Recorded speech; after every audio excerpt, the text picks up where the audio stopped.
அஸ்ஸலாமு அலைக்கும் வரஹ்மத்துல்லாஹி வபரகாத்துஹ். லா தஹ்சன், கவலை கொள்ளாதீர்.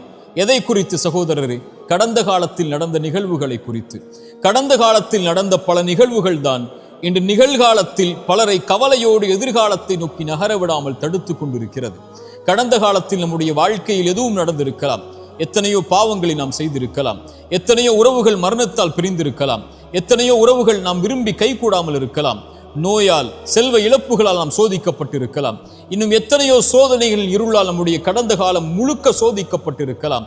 ஆனால் ஒன்றை மனதில் பதிய வைத்துக் கொள்ளுங்கள், கடந்த காலத்தில் நடந்த எந்த நிகழ்வும் எதிர்காலத்தில் நடக்க இருப்பவற்றை பாதித்து விடாது.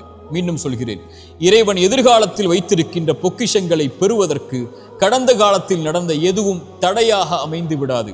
இறைவன் அமைத்த இந்த வாழ்வியல் நேர்கோட்டில், இறைவன் மேலும் கீழும் அமைத்த இந்த வாழ்வியல் முறையில் ஆரம்பிக்கப்பட்டதிலிருந்து முடியும் வரை எதுவெல்லாம் நடக்கும் என்று இறைவன் நிர்ணயித்திருக்கின்றானோ அதுவெல்லாம் நாம் விரும்பாமல் இருந்தாலும், நகராமல் இருந்தாலும், கவலையால் நாம் இருளில் உட்கார்ந்திருந்தாலும் நடக்கத்தான் போகிறது.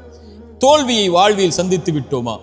இனிமேல் வெற்றி பெற முடியாது என்று எண்ணிக்கொண்டிருக்கிறீர்களா? இந்த நிகழ்வை கவனியுங்கள். உஹதுடைய போர்க்களம் என்ற ஒரு போர்க்களம் இஸ்லாமிய சாம்ராஜ்யத்தில் நடந்தது. இறைத்தூதருடைய வார்த்தையை சில நபித்தோழர்கள் மீறியதன் காரணமாக அந்த பாவத்தால் அந்த போர் முழுக்க சோதிக்கப்பட்டு உஹதுடைய போர் தோல்வியில் முடிந்தது. போரின் தலைவர் இறைத்தூதர், அவர்களுக்கு பின்னால் இருந்தவர்கள் நபித்தோழர்களாக இருந்தாலும் தோல்வியை தழுவியதை பார்த்தவுடன் இஸ்லாமிய சாம்ராஜ்யம் அதோடு அழிந்து விட்டது என்று எதிரிகள் கணக்கு போட்டார்கள். ஆனால் இறைவன் வசனம் இறக்கினான், வலா தஹினு வலா தஹ்சனு அன்துமுல் அலௌன இன் குன்தும் முஃமினீன். நீங்கள் கவலை கொள்ளாதீர்கள், பயம் கொள்ளாதீர்கள், இறை நம்பிக்கை கொண்டவர்களாக நீங்கள் இருக்கும் காலமெல்லாம் நீங்கள் தான் உயர்ந்தவர்கள் என்று. அந்த நம்பிக்கை, அந்த தோல்வியிலிருந்து அவர்கள் பெற்ற பாடத்தில், இறை நம்பிக்கையில் அவர்களுக்கு கிடைத்த பாடம் அடுத்த போர்க்களங்களில் அவர்களை உயர்த்தியது. இஸ்லாமிய சாம்ராஜ்யத்தின் வளர்ச்சியை இன்று நாம் பார்க்கிறோம். இன்னும் எத்தனையோ உதாரணங்களை சொல்லலாம். எமக்கு தோல்வியை இறைவன் கொடுத்தால் அடுத்த நாள் மூச்சு விடுவதற்கு அவகாசத்தை இறைவன் கொடுத்திருக்கிறான் என்றால் வெற்றியின் பாதையில் பயணிப்பதற்காகத்தான்.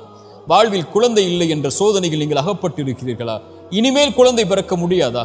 எத்தனையோ நபிமார்கள் வயதான காலம் வரை இறைவனிடத்தில் பிரார்த்தனை செய்து கடந்த காலத்தில் நடந்ததை நினைத்து அவர்கள் வருந்தி பிரார்த்தனை செய்த காரணத்தால் எதிர்காலத்தில் இறைவன் அவர்களுக்கு குழந்தையை கொடுத்தானே.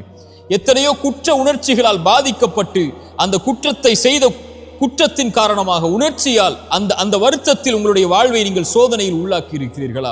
எத்தனையோ நபிமார்கள் பாவம் செய்திருக்கிறார்கள். ஆதம் பாவம் செய்தார் அலைஹிஸ்ஸலாம். இறைவனை அழைத்தார், அநீதம் செய்து விட்டேன் யா அல்லாஹ், என்னை மன்னித்து விடு என்றார். மன்னித்தான் இறைவன். நபி யூனுஸ் ஒரு குற்றத்தை செய்தார், இறைவனிடத்தில் மன்னிப்பை தேடினார், மன்னித்தான் இறைவன். இறைத்தூதர் ஸல்லல்லாஹு அலைஹி வஸல்லம் சொன்னார்கள், இந்த ஹதீஸை கேளுங்கள். ஒரு மனிதன் இரவில் பாவம் செய்வான், காலையில் வந்து மனிதர்களுக்கு மத்தியில் நான் இதை செய்தேன் என்று சொல்லுவான்.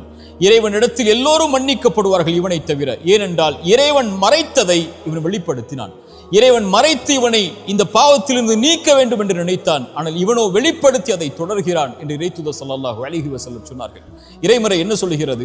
ஒரு மனிதன் பாவம் செய்கிறான், அந்த பாவத்திலிருந்து மீள்கிறான், ஈமான் கொண்டு, இறை நம்பிக்கை கொண்டு, நல்ல அமல்களை செய்தென்றால் அவன் செய்த பாவங்கள் அனைத்தையும் அவன் பாவ மன்னிப்பை தேடியதற்கு பிறகு நன்மைகளாக அவனுடைய புத்தகத்தில் மாற்றுகிறான் இறைவன். ஏன்? அந்த பாவத்தின் வாட்டத்தில் அவன் இருந்துவிடக் கூடாது என்பதற்காக. சுப்ஹானல்லாஹ். இப்படிப்பட்ட இறைமறையையும் இறைத்தூதருடைய வழிமுறைகளையும் பெற்றிருக்கக்கூடிய நாம் ஏன் நம்முடைய கடந்த காலத்தில் நடந்ததை நினைத்து வருந்தி கொண்டிருக்கிறோம்? லா தக்னது மின் ரஹ்மத்தில்லாஹ். இறைவனுடைய அருளில் ஒருபோதும் நம்பிக்கை இழக்காதீர்கள். உங்கள் வாழ்வில் எது இல்லாமல் இருந்தாலும் இறைவன் கொடுப்பான் என்ற நம்பிக்கையில் முன்னேறுங்கள். வாழ்வில் எதை இழந்திருந்தாலும் இழந்ததை விட இறைவன் சிறந்ததை உங்களுக்கு தருவான் என்ற இறைவனுடைய நம்பிக்கையோடு முன்னேறுங்கள். பாவம் செய்வதை விட பெரிய பாவம் இறைவனுடைய அருளில் நம்பிக்கை இழப்பது. லா தக்னது மின் ரஹ்மத்தில்லாஹ். இறைவனுடைய அருளில் ஒருபோதும் நம்பிக்கை இழந்து விடாதீர்கள். இந்த 3 விஷயங்களை மனதில் பதிய வைத்துக் கொள்ளுங்கள்.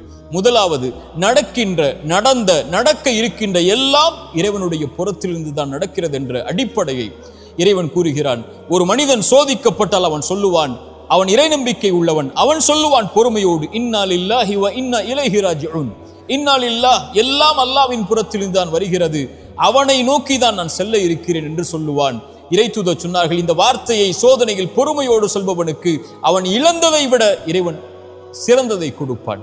அவன் நம்புகிறான், இறைவன் புறத்திலிருந்து தான் நடந்தது இந்த கடந்த காலத்தில், இறைவன் இதை மாற்றுவான், அவன் எதிர்காலத்தை எனக்கு கொடுத்திருக்கிறான், அதை நோக்கி நான் நகர வேண்டும் என்ற அடிப்படையை புரிந்தவனாக அவன் இந்த உலக வாழ்வில் வாழ்வான், எது இழந்தாலும் என்று இறைத்தூதர் சொன்னார்கள். ஒரு மனிதனுடைய குழந்தையுடைய உயிரை கைப்பற்றுவான் இறைவன். கைப்பற்றக்கூடிய மலக்கிடத்திலே அந்த வானவரிடத்திலே கேட்பான், இந்த அடியானுடைய குழந்தையின் உயிரை கைப்பற்றும் போது அவன் என்ன சொன்னான்? அவன் நேசித்த அந்த குழந்தையுடைய உயிரை கைப்பற்றும் போது அந்த இறையடியான் என்ன சொன்னான்? யா அல்லாஹ், என் நிறைவா, இவன் புகழ்ந்தான் உன்னை, உன்னிடத்திலே திரும்பி வந்து விட்டான். இன்னா லில்லாஹி வ இன்னா இலைஹி ராஜிஊன். யா அல்லாஹ், உன்னை சார்ந்தவன் நான், உன்னிடத்திலே திரும்பி வருகிறேன் என்ற அந்த வார்த்தையை மொழிந்தான். இறைவன் சொல்லுவான், அவனுக்கு சொர்க்கத்திலே ஒரு வீட்டை அமையுங்கள் என்று. இதுதான் இறை நம்பிக்கை கொண்டவனுடைய பண்பு. இறைவனுடைய நாட்டத்தில் நடக்கிறது, இனிமேல் நடப்பது சிறந்ததாக இருக்கும் என்று இறைவனை சார்ந்து வாழ ஆரம்பிப்பான். இரண்டாவது, நன்றியோடு இருங்கள். கடந்த காலத்தில் உங்களுக்கு கஷ்டத்தில் துணை இருந்தவர்களுக்கு, சிரமத்தில் துணை இருந்தவர்களுக்கு, உங்களை கைவிட்ட போது கை கொடுத்து உதவிய நல்லவர்களுக்கு நன்றியோடு இந்த உலக வாழ்வில், எஞ்சி இருக்கக்கூடிய வாழ்விலும் வாழ ஆரம்பியுங்கள். மூன்றாவது, பாவ மன்னிப்பை கேளுங்கள். நீங்கள் இறைவனுக்கு பாவம் செய்தால் இறைவனிடத்திலே மன்னிப்பை பெறலாம்.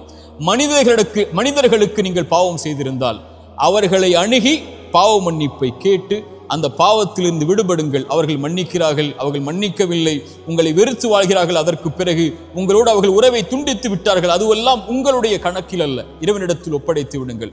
அவர்களை அணுகி மன்னிப்பை கேளுங்கள். மன்னிப்பை தேடி எதிர்கால வாழ்வில் அந்த தவறை மீண்டும் செய்யாமல் உங்களை பாதுகாத்துக் கொள்ளுங்கள். இந்த மூன்று அடிப்படைகளை கடந்த காலத்தில் இருந்து எழுந்து வரும்போது நிம்மதியோடு எதிர்காலத்தை கழிப்பதற்காக பாடமாக பெற்று கழியுங்கள்.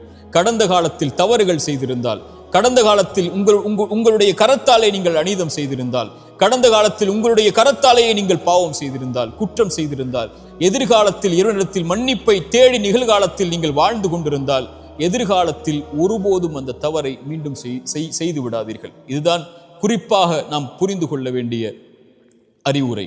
கடைசியாக, இந்த உலகத்தில் எது உங்களை விட்டு நீங்கி இருந்தாலும், இந்த உலகத்தில் யார் உங்களை விட்டு நீங்கி இருந்தாலும், இந்த உலகத்தில் எது உங்களை புறக்கணித்து விட்டாலும், இறைவன் உங்களை ஒருபோதும் புறக்கணிப்பதில்லை.